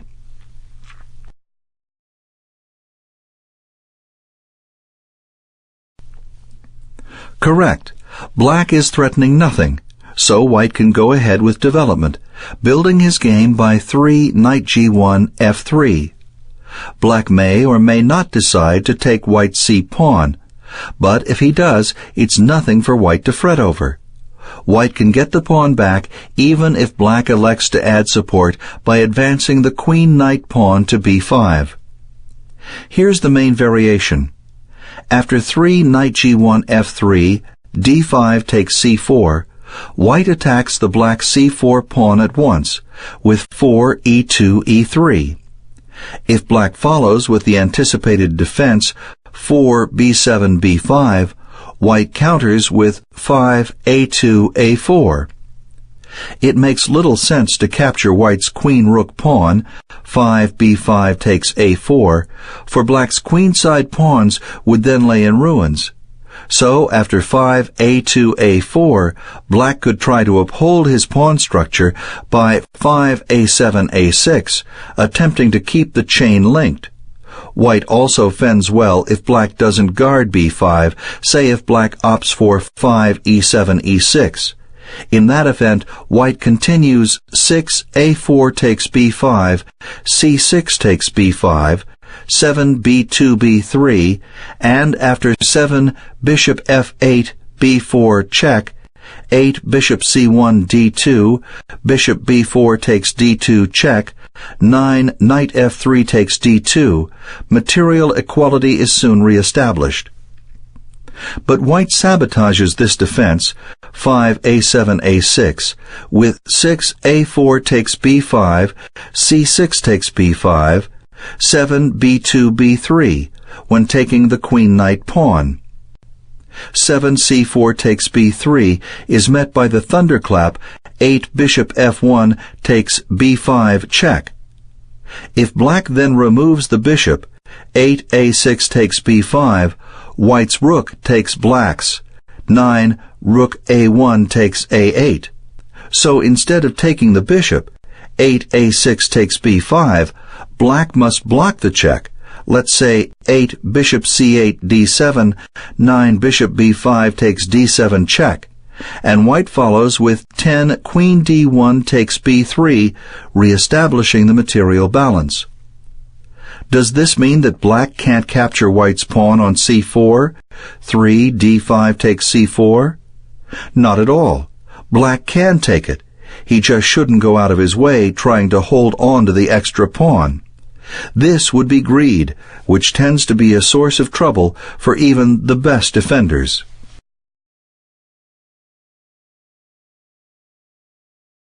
After 1 d4 knight f6, 2 knight f3 e6, which is white's more flexible move? 3 knight c3 or 3 c4? Incorrect. This move, 3 knight b1 c3, reduces options, especially if black finds the right reply. The knight move may even look good at first glance, for it develops a piece toward the center while reinforcing the advance e2, e4, sculpting a classical pawn center. But reality sets in quickly when black retorts with a two-square thrust of the queen pawn, 3 d7, d5. This clamps down on the e4 square, preventing white from safely advancing his king pawn 2 squares. Suddenly, with one stroke of the d-pawn, black shows the awkwardness of white's position. In this clumsy queen-pawn game, white has developed his queen-knight in front of his c-pawn, which prevents the c-pawn's movement. Ultimately, this will mean that white will not be able to place sufficient pressure on black's d-pawn to eliminate or neutralize it. Accordingly, white's position will be less active and more disharmonious, with reduced space, all because he didn't move his c-pawn first, before moving out his queen-knight behind it. Compare white's circumstances to black's. White's c-pawn is blocked, but black's is free to move to c5, where it can try to knock out white's d-pawn. Black's situation is more dynamic and preferable.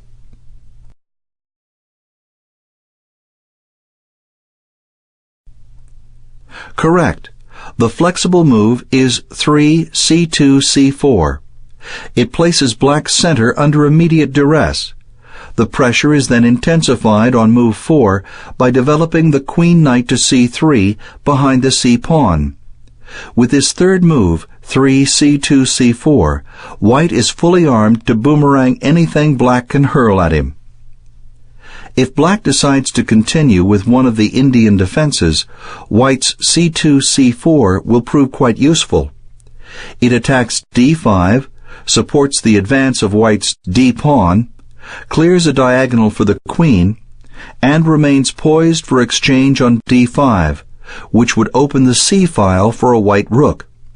And if black should opt to move his queen pawn to d5, the opening can transpose into a queen's gambit, where the advance c2 c4 is an integral part of white's attack scheme.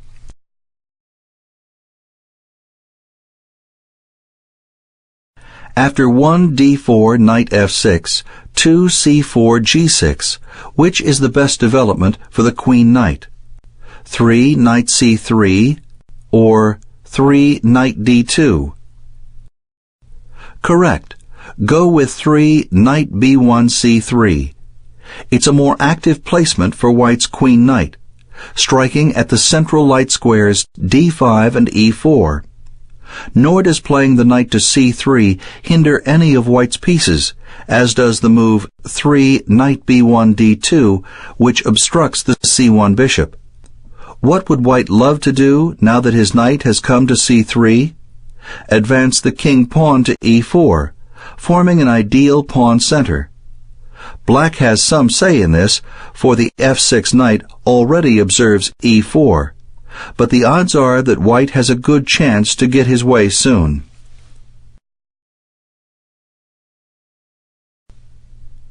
Incorrect. Don't play 3 knight b1 d2 in this situation. Compared to c3, the d2 square is far less active. From c3, a knight attacks 2 key central squares, d5 and e4. But from d2, the same piece hits only one, e4. Moreover, at d2, the queen-knight hems in 2 pieces, the queen and the queen-bishop. The queen is thereby cut off from the defense of the d-pawn, and the queen-bishop now requires 2 moves to get into the game, instead of 1. To develop the queen-bishop, white will either have to fianchetto it or move the queen-knight out of its way. In reply to 3 knight b1 d2, black can of course continue along normal king's Indian lines, completing the kingside fianchetto, 3 bishop f8 g7, followed by castling, 4 kingside castle. But white has assumed such a passive stance with 3 knight b1 d2 that black might be able to counter in the center immediately with 3 d7 d5. If white then takes the queen pawn, 4 c4 takes d5, black can take back with his queen, 4 queen d8 takes d5. It's okay for black to activate the queen early here, because once white has developed the queen-knight to d2, he has already abandoned the best way to assail black's exposed queen, developing the queen-knight to c3. Nor can white plague black's queen by moving up the king-pawn 2 squares to e4, for black controls e4, having a 2-to-1 advantage on this focal point, queen and f6 knight versus d2 knight. Finally, to add insult to injury, black's queen is ready to rip off the d-pawn, now that white's own queen has been screened out by the interposition of the d2 knight. As an opening guideline, white shouldn't choose to play his knight to d2 over c3 without a very compelling reason.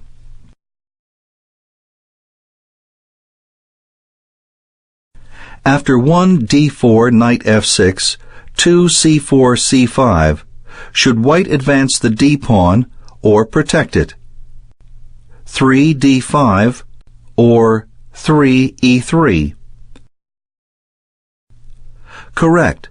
The bypassing 3 d4 d5 is the surpassing way to go. White advances into black's territory, thereby garnering a spatial advantage. Generally, the further advanced your pawns, the more space you have behind the lines to maneuver and deploy. Furthermore, by moving past black's queen-bishop pawn, white avoids the exchange of c-pawn for d-pawn, which, if allowed, would give black a central majority. The chief drawback, when you expand into enemy terrain, tends to be the possibility of overextension. Your pawns usually become a lot harder to defend as they move further away from their home forces. But there's no danger of this here, for white's queen pawn is amply supported by the queen and c4 pawn. Additional protection may still come from the queen-knight once it moves to c3, and the king pawn if it advances to e4. How can black counter white's space edge? He can try to bombard d5, which he can do with the king pawn 3 e7 e6. Or he can attempt undermining tactics from the flank by a subsequent 2-square advance of the queen-knight pawn b7 b5. In the event of either counterattack, however, white has more than enough resources to keep the position under wraps.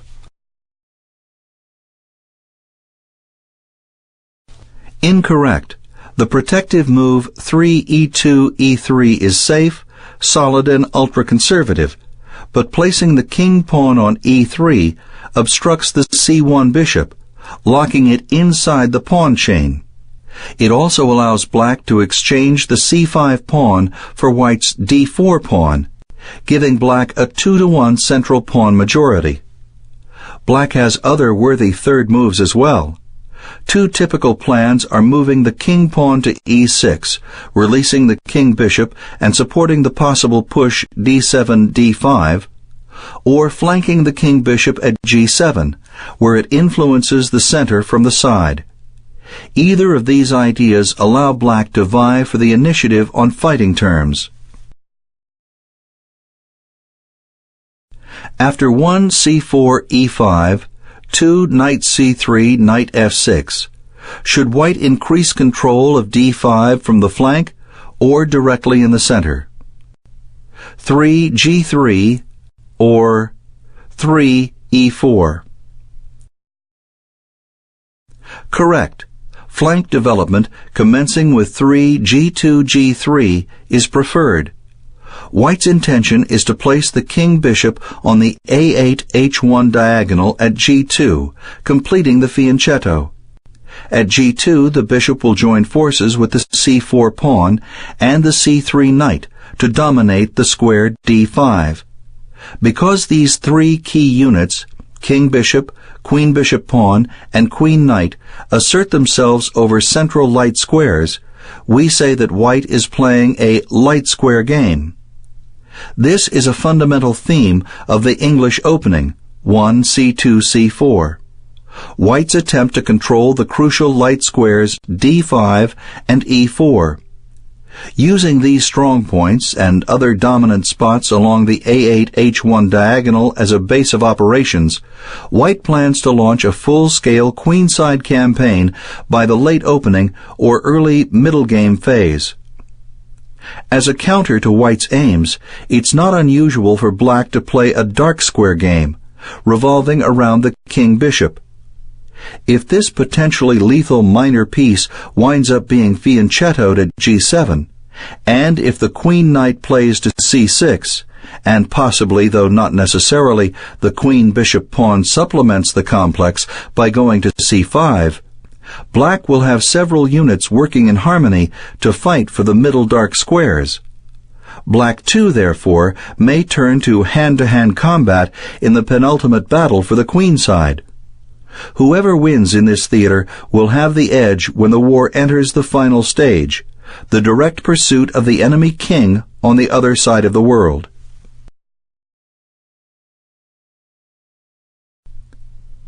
Incorrect. Moving the king-pawn 2 squares, 3 E2, E4, has the disadvantage of leaving a dark square hole right in the middle, at D4.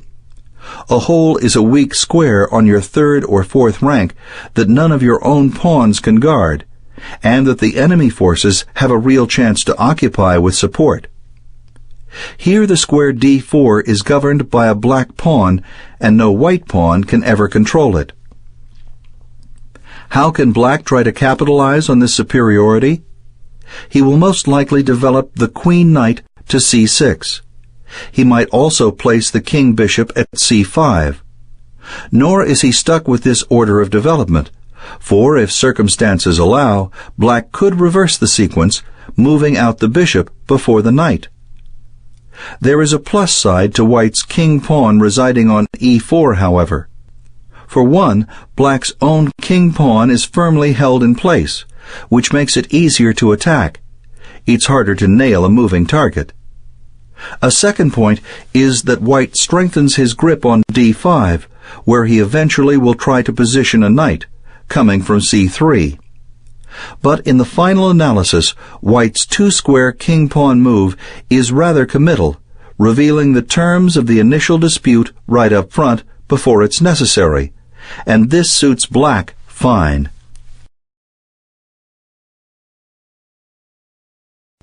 After 1 C4 C5, 2 knight F3 knight C6, how should White fight for the E4 square? 3 D3 or 3 knight C3? Incorrect. Not with the queen pawn, 3 D2 D3, because there's no rush to play this move. White can move the D pawn practically at will, so why push it just 1 square ahead at this point, before it can be determined whether White's plans wouldn't be better served by moving the pawn 2 squares ahead instead at some later time? Moreover, Black isn't menacing the square E4 at all yet, so it makes little sense to trifle with it. A better idea is to enhance White's assault capabilities, developing new pieces and preparing kingside castling. Then White can see what's happening and act accordingly, moving the queen pawn forward either 1 or 2 squares.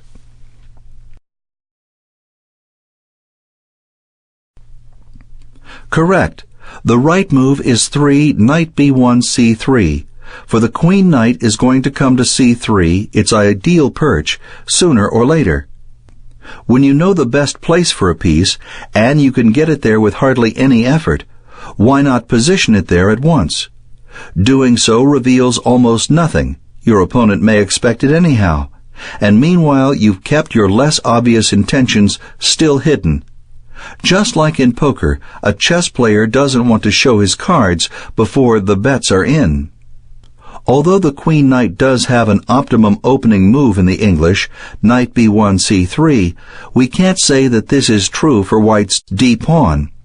It might be better placed on the third rank, or even the fourth. In fact, if White aims to pursue an aggressive policy toward the middle, proceeding d2, d4 is probably the way to play, at some point. But it's still best to keep Black guessing, deferring the queen pawn's advancement for at least a move. So be prudent and be patient. Play 3 Knight b1 c3 and go from there.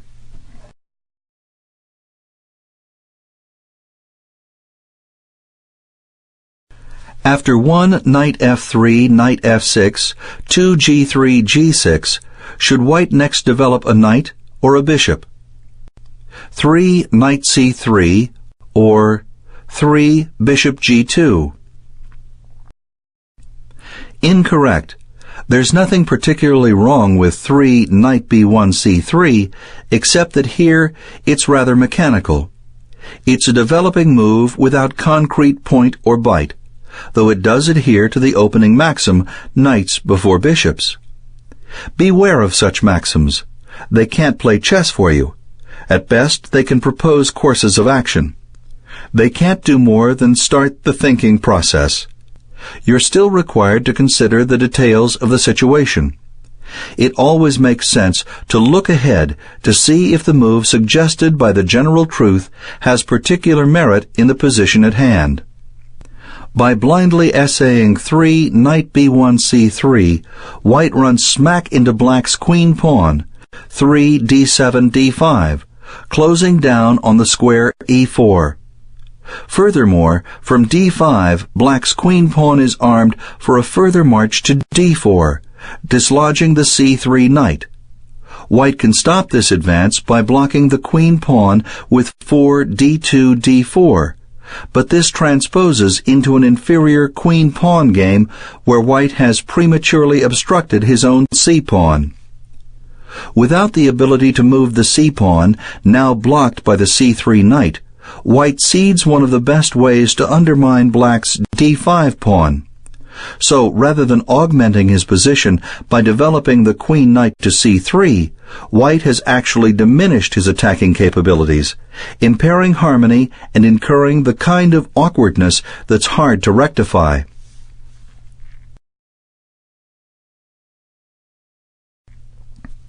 Correct.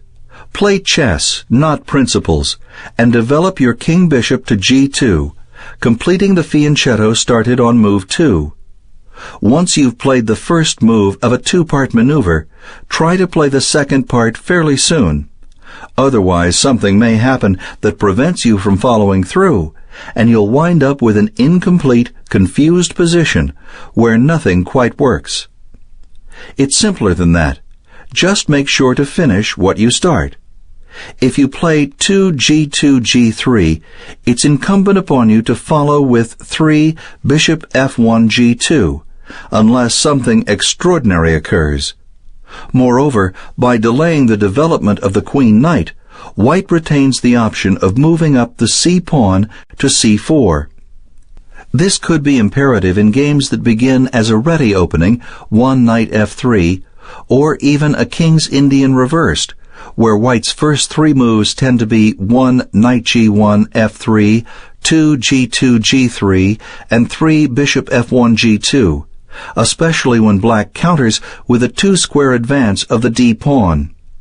In such cases, White might need to move the c-pawn to c4, attacking and softening d5, which he can't do if the c-pawn becomes blocked by the placement of the queen knight in front of it.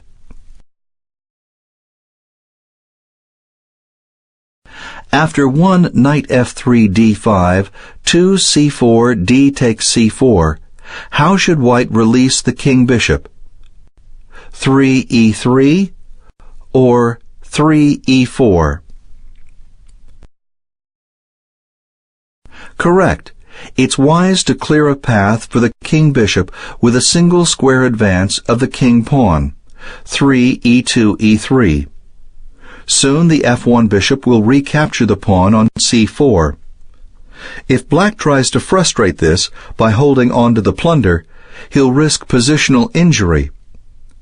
But the real merit of moving the king-pawn only one square is that it enables white to ensure control of d4.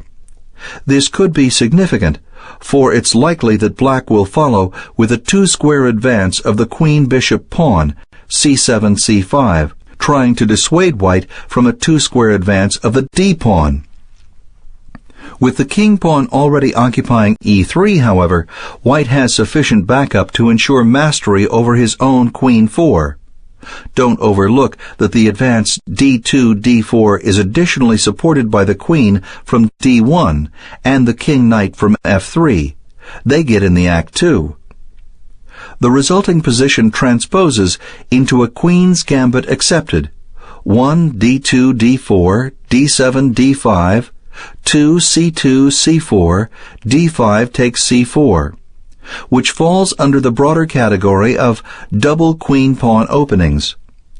The contest is characterized as a double queen-pawn when both sides start the game by moving the queen-pawn two squares ahead, 1 d2, d4, d7, d5. And if the contest doesn't quite begin this way, with the movement of both queen-pawns, it could still transpose at a later point. For instance, the same position is reached after A, 1 d2, d4, d7, d5, 2 knight g1, f3, e7, e6, or B, 1 knight g1, f3, e7, e6, 2 d2, d4, d7, d5. The first variation, A, started as a double queen-pawn game. The second, B, began as a ready and then transposed indistinguishably into the same double queen-pawn game as A on the second move.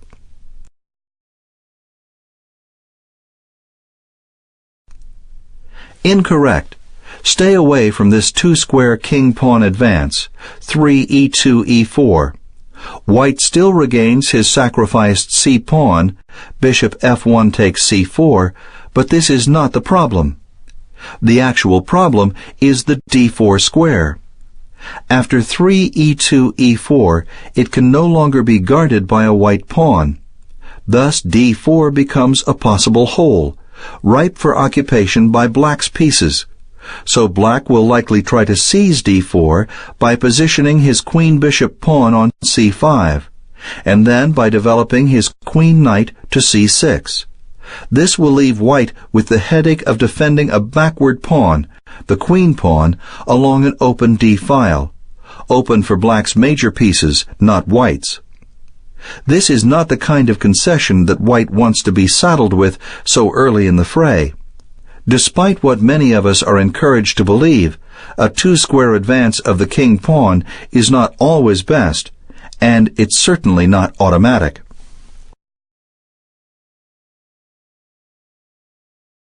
After 1 b4 e5, 2 bishop b2 knight c6, should white safeguard the b-pawn by moving it or defending it?